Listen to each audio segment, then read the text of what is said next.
Terima kasih semuanya.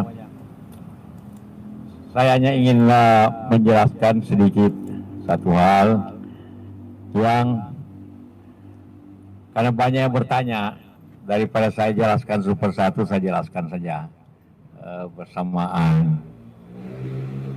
Karena di debat, di pembicaraan di TV juga banyak yang sampaikan itu, yang mengatakan bahwa lahan yang dimaksud Anies di Kalimantan yang dikuasai oleh Pak Prabowo itu saya yang berikan, ya kan? Nah, saya ingin jelaskan begini. Waktu awal saya wakil presiden zaman SBY-JK, tamu saya yang pertama, kira-kira 10 hari setelah saya menjabat, itu datang Pak Prabowo menemui saya di kantor. Karena saya sudah kenal lama, baik, teman baik lah, sudah kenal baik. Saya bilang, silakan duduk Pak Jenderal. Ada apa nih? Dia bilang dia ingin untuk melanjutkan bisnis, ingin membeli Kiani Kertas, PT Kiani Kertas, pabrik kertas di Kalimantan itu,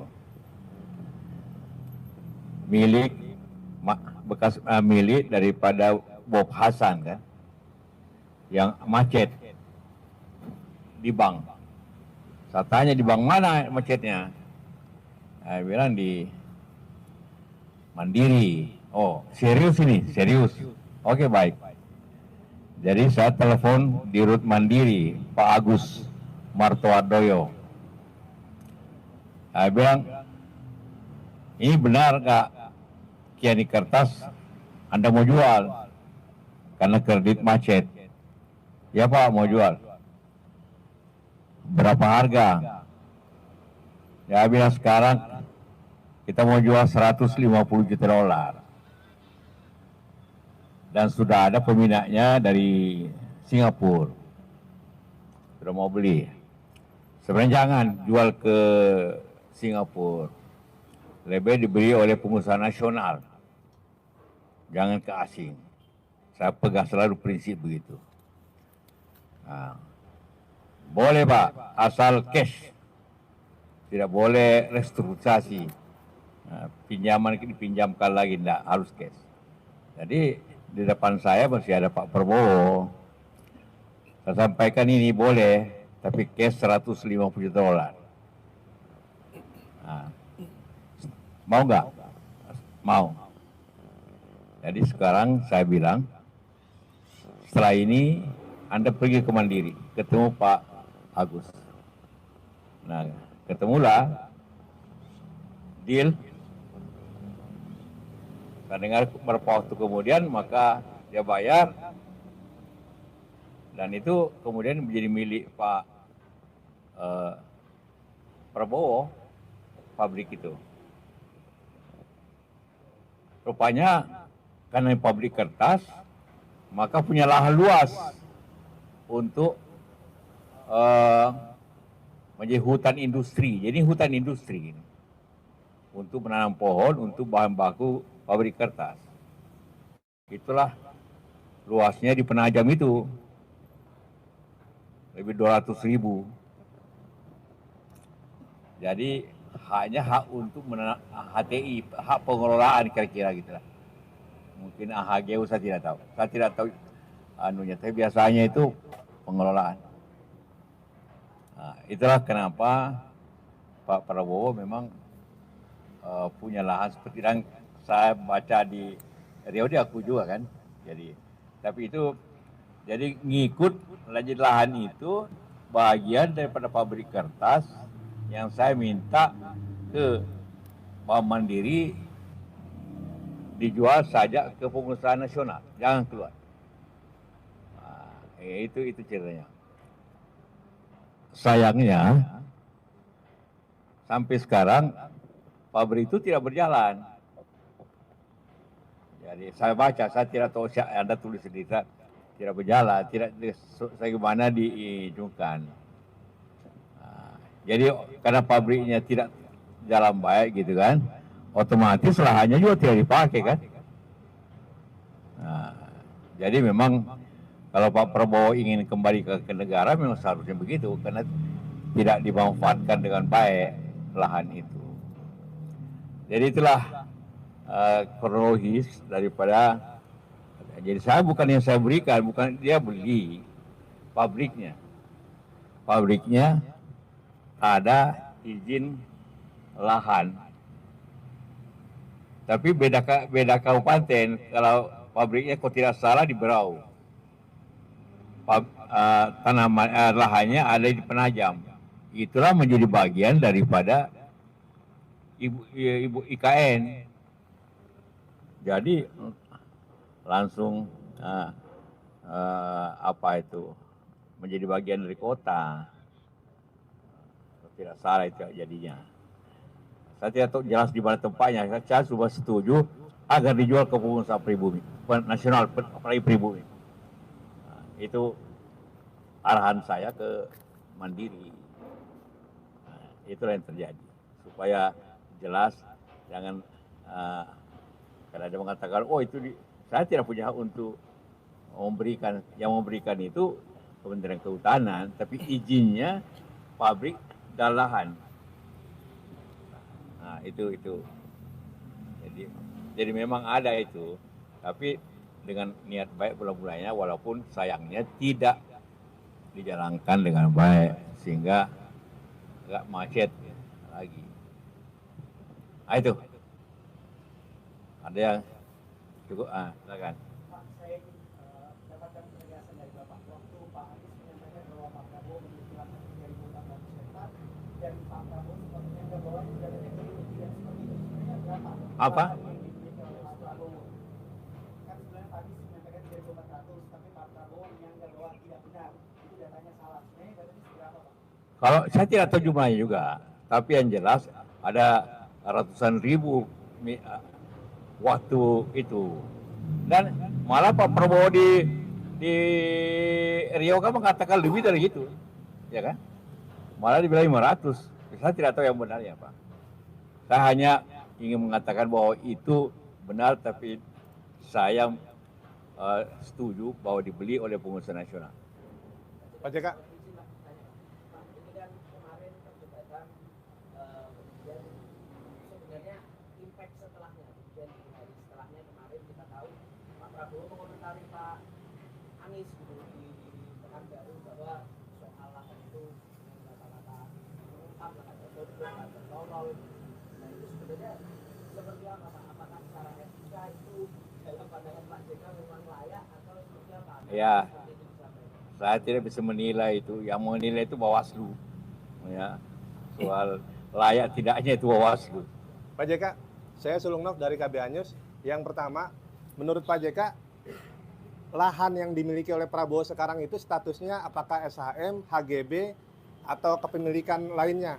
Yang kedua, terkait dengan dikembalikan ke negara, apakah ada negara itu mengganti rugi atau ada biaya lainnya? Kalau untuk HTI biasanya hak pengelolaan.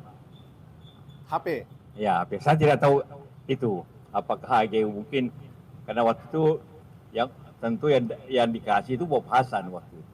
Dia hanya beli dari bank karena macet. Ya, saya tidak tahu jelas karena saya tidak pernah lihat surat-suratnya. Saya hanya perintahkan beli kasih ke pengusaha nasional. Tadi apa yang kedua? Pengembalian ke negara yang Prabowo bilang. Setiap hak itu kan memang benar, itu semua tanahnya milik negara. Ya. Ada batas waktunya untuk hak pengolahan, HGU ada batas waktunya. Kan itu kan kira-kira kok itu saya waktu transaksi sudah 20 tahun, 2004. Waktu dibeli itu dari Mandiri, sudah 20 tahun. Sebelumnya tentu ada juga. Kalau lihat dari situ mungkin batas waktunya saya tahu kapan, tapi selalu ada batas waktu sehingga kembali ke negara. Oh, tadi. Lain. Masalah pertanyaan dalam debat dan pernyataan itu kan menjadi pembicaraan publik. Bahkan ini juga turut dikomentari oleh Presiden Jokowi di hari pertama karena dinilai ada pertanyaan atau pernyataan yang personal tentang yang paling kita tahu pertanyaan itu yang lalu. Pertanyaan kedua adalah bagaimana pandangan Bapak terkait Pak Jokowi yang turut mengomentari soal debat ini sekarang posisinya sebagai presiden. Ya begini, memang temanya seperti yang kita tahu, pertahanan, cyber, apa itu 5 temanya.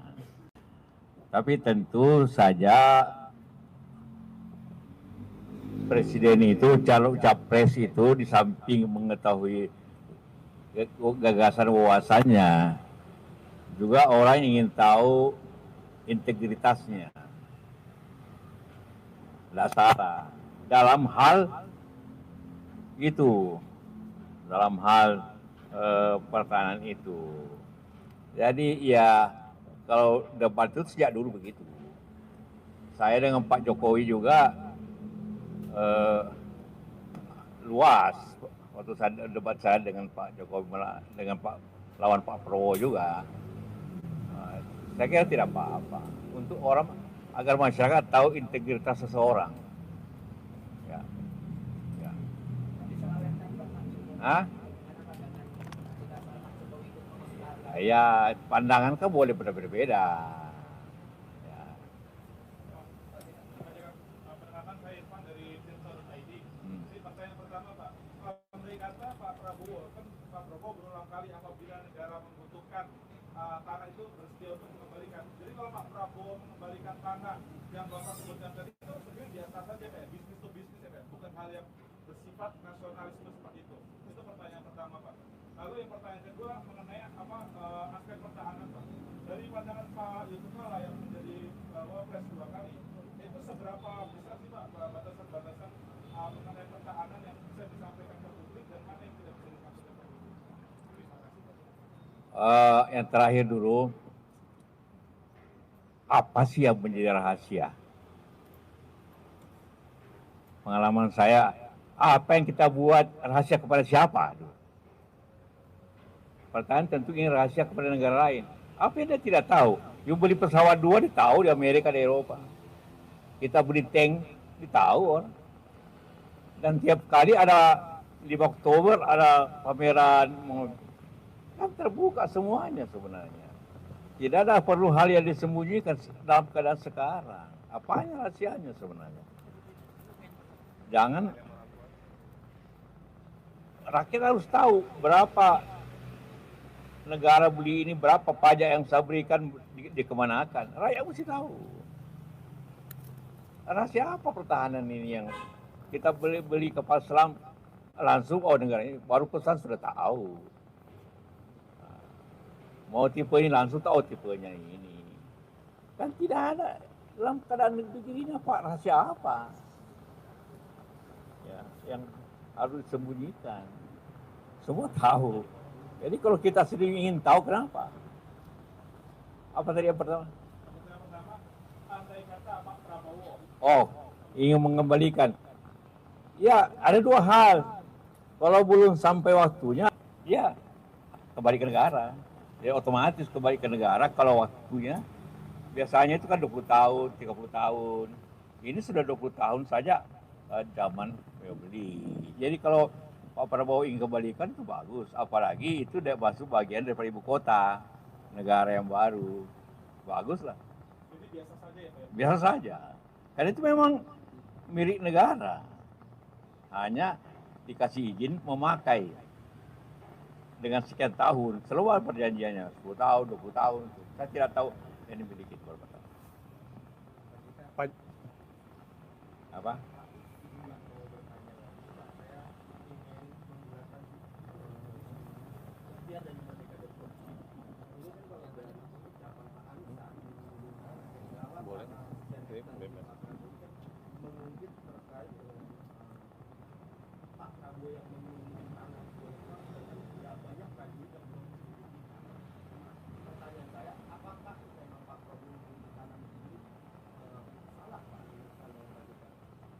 tidak salah. Karena hanya memiliki sebagai memilih tidak salah, sebagai pengusaha saya izinkan kok. Oh ya, untuk pemilihan kata tidak ada salah karena ada izinnya. Cuma artinya ya hanya saya kira Anies berbicara tingkat keadilannya. Saya kira tidak, bukan berbicara tentang hukumnya. Pak JK kan 2 kali menjadi wapres. Ah. Di sini ada perdebatan tentang alutsista bekas. Bagaimana menurut pandangan Pak JK? Sebenarnya bukan hanya bekas, berapa harga bekas itu. Itu hal yang berbeda. Kalau ini kan harganya kira-kira 12 triliun 12 pesawat. Rata-rata saja ya. 1 triliun 1 pesawat. Pesawat yang umurnya 25 tahun. Jadi pertanyaan banyak pihak, pantas gak harga itu? Jadi bukan bekasnya saja. Berapa harga bekas itu? Saya kira pemerintah kan tidak satu kali ini beli barang bekas. Tapi selalu murah. Murah sekali kalau barang bekas itu. Apalagi sudah tua. Itu pertanyaannya sebenarnya. Tapi kata Pak Prabowo, lihat dari masa kualitas pesawatnya masih bisa dipakai dalam beberapa jam tadi. Saya tidak berdebat seperti itu. Tapi saya juga ada pesawat. Jadi saya ngerti pesawat itu.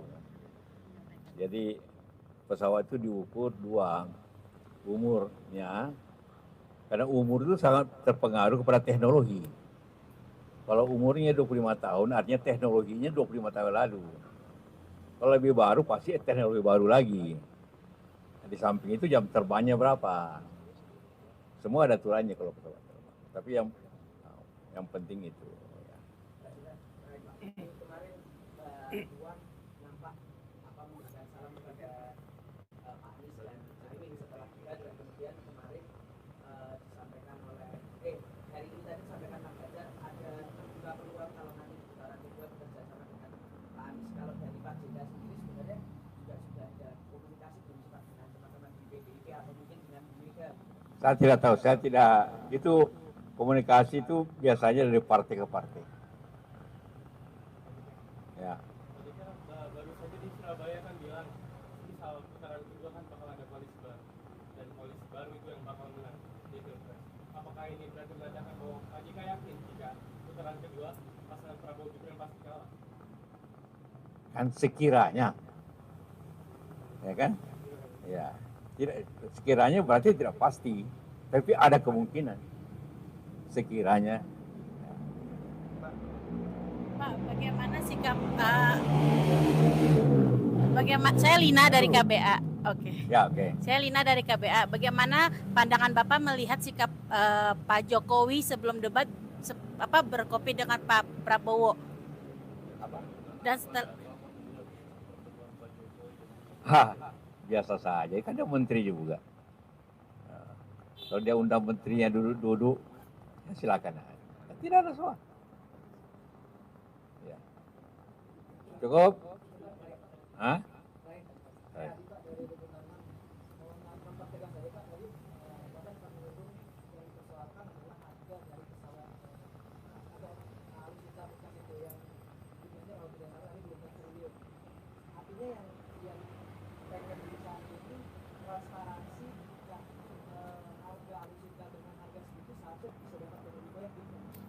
Ya, tentu ahlinya adalah semua.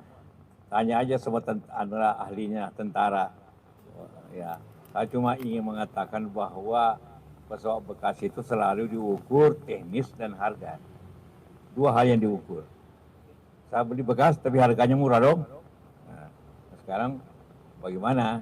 Apa murah harga 1 triliun 1? Pak JK terakhir. Mempertegas sedikit soal tadi yang koalisi baru dan itu koalisi baru. Pak, mungkin Pak JK ini melihat di koalisi baru ini apakah memang pasangan nomor 1 dan nomor 3 ini akan bersatu di koalisi? Biasanya yang selalu bersatu itu yang nomor 2, artinya partai yang rankingnya ya, bukan nomornya, ranking 2 dan nomor 3 biasanya itu. Sehingga bikin koalisi baru. Saya juga dulu waktu 2004 kan banyak partai. Begitu ada koalisi baru, tapi kita tetap menang. Jadi ada peluang nih Pak. Kalau Pak JK melihatnya kalau misalnya memang terjadi putaran kedua ini ada peluang. Ya tergantung partai masing-masing dan selalu begitu. Jadi asal akul 3 maka yang menentukan suara itu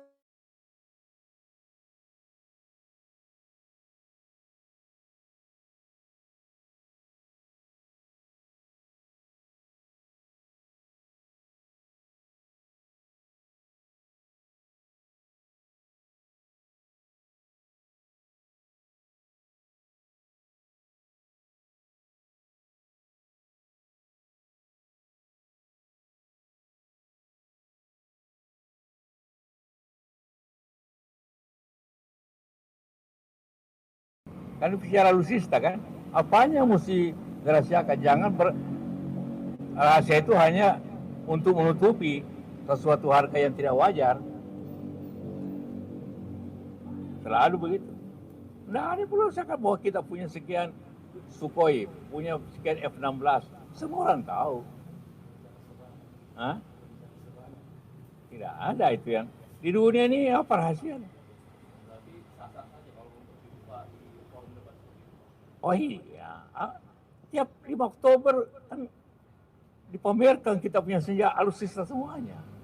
Jadi tidak rahasia, tidak ada disimpan di tempat rahasia nanti kita keluarkan. Kita kan tidak punya nuklir yang harus dirahasiakan di mana tempatnya.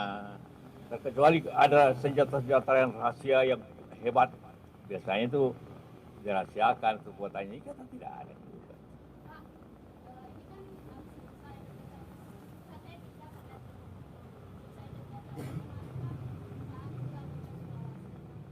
Apa?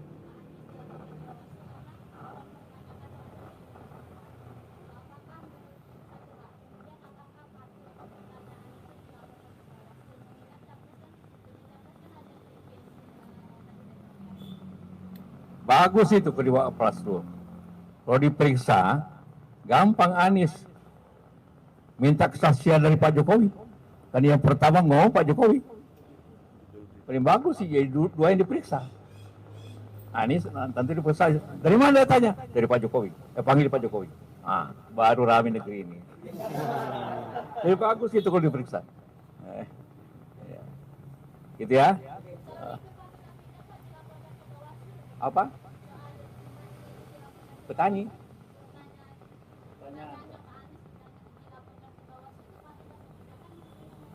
Ya tergantung yang minta. Ya. Tapi saya bilang bagus kalau dibawa periksa. Kan ditanya soal jumlah lahan itu kan. Sedangkan asalnya itu Anda muat semuanya itu dari data yang disampaikan oleh Pak Jokowi 5 tahun lalu. Jadi kalau Anies dipanggil Bawaslu, dia kan mengatakan saya cuma tiru dasarnya Pak Jokowi. Jadi nanti Anda ditanya Pak Jokowi dapat data dari mana? Nah itu nanti. Ya,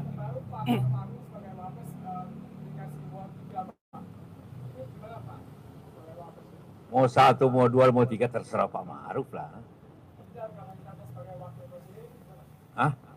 Kenapa apa juga? Karena Pak Jokowi juga begitu kan. Ya terserah dia, sebagai warga negara boleh-boleh aja. Ya. Pak JK, tanggal 14 Februari itu kan dicanangkan oleh Pak Anies sebagai hari perubahan. Bapak sebagai tokoh bangsa, apa yang ingin disampaikan Pak untuk rakyat Indonesia? Untuk mengubah jalan bangsa di 14 Februari? Tanya Pak Anies saja, yang mau robah kan Pak Anies. Kan Bapak pendukung Pak Anies. Saya belum tahu. Wih, apa?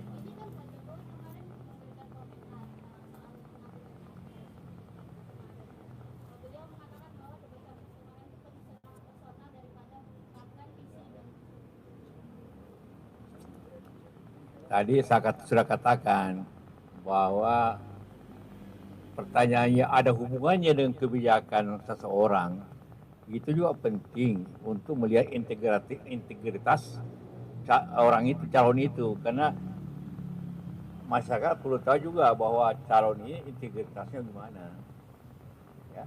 Oke. Ini di pertengahan 2023 lalu Pak JK sempat mengingatkan Pak Presiden Jokowi untuk netral dalam pemilu. Nah, sekarang 30 hari menjelang pemilu, sejauh mana Presiden netral dalam prosedur? Beliau kan dalam pidatonya selalu mengatakan, memerintahkan TNI Polri dan seluruh aparat negara untuk netral. Jadi di sini kalau tidak netral berarti aparat itu tidak melaksanakan perintah presidennya. Dan saya selalu ingatkan bahwa netralitas itu tercantum dalam adilnya dalam sumpah seorang presiden. Sumpah seorang presiden itu dimulai dengan demi Allah, saya akan melaksanakan tugas ini sebaik-baiknya dan seadil-adilnya. Jadi kalau tidak adil melanggar sumpah itu. Dan sumpah itu sangat lebih tinggi daripada undang-undang. Pakai Al-Quran lagi. Ya saya takut itu karena saya suruh begini juga waktu pemerintah.